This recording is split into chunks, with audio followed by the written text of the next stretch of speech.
वो गुफा झारखंड के बड़कागांव क्षेत्र का है, जो आपको हम दिखाएंगे इस वीडियो में।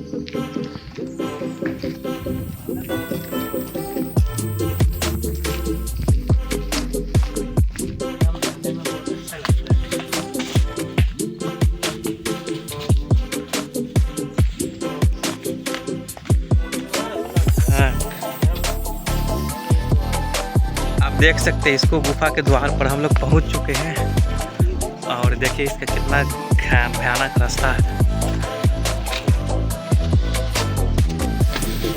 ये इसको गुफा देख सकते हैं किस तरीके से बनाया गया है,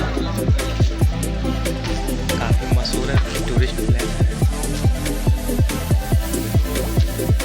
यहाँ साल में देख सकते हैं पूजा कर रहे हैं हमारे सरकार महोदय जी इसको गुफा में, काफी यहाँ चर्चित कहा जाता है। यहाँ जो मांग होते हैं पूरे करते हैं भगवान।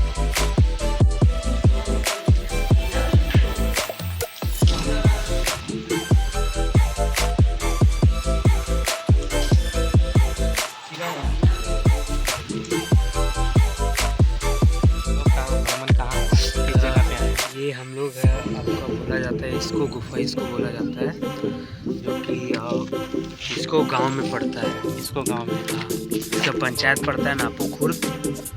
और यहाँ पे हम लोग आके भ्रमण किए। सालाना एक मेला भी का भी आयोजन कराया जाता है।